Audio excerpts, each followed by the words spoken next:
Здравейте, казвам се Олга Дукат, намираме се в Център Естествени идеи, говорим си за носенето на бебето и сега ще направя сравнение между кенгуру и слинг.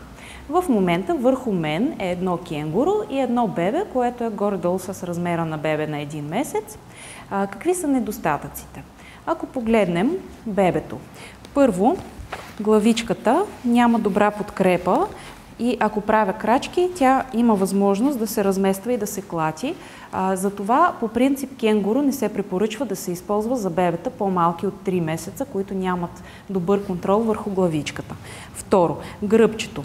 Гръбчето се намира достатъчно ниско, не е плътно притиснато телцето на бебето към мене и съответно центърът на тежестта се измества.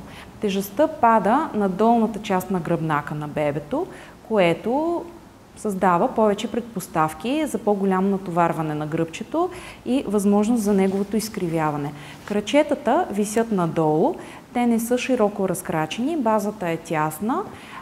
Това не е добре за тазобедрените стави, защото те са по-хлабави при бебетата в началото и се увеличава рискът от дисплазия на тазобедрената става.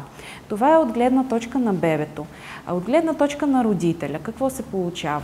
Тези висящи крачета, когато вървя, се клатят и пречат при ходене. Непрекъснато ги подритвам, когато правя всяка стъпка.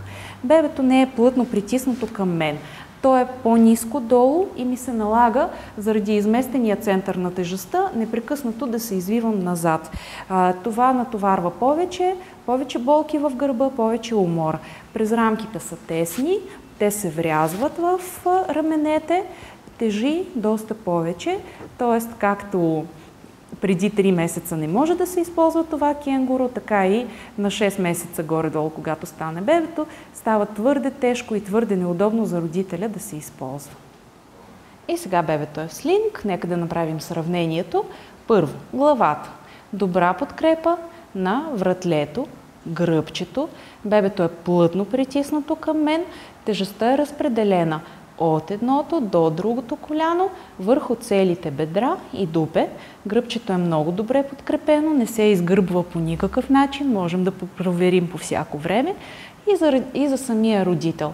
Крачетата са широко отворени, в най-добрата ергономична позиция, оптимална за тазобедрените стави, не висят, не се клатят, не пречат при ходене, центърът на тежестта не се измества, защото бебето е плътно притиснато към нас, през рамките са хубаво равномерно разпределени по двете рамене и по целия гръб, така че тежестта буквално се стопява.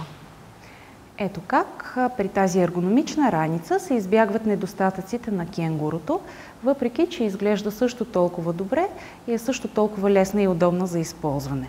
Главичката, вратлето има добра подкрепа, гръбчето е добре подкрепено, плътно притиснато към родителя е цялото тяло, на добра височина, не пада ниско долу, крачетата са широко отворени, през рамките са широки, удобни, не се врязват и осигуряват хубаво разпределение на тежестта. Така че ако слинговете ви се струват твърде сложни или твърде екзотични, можете да си потърсите ергономичен модел, ергономично и удобно приспособление за носене. Благодарим ви!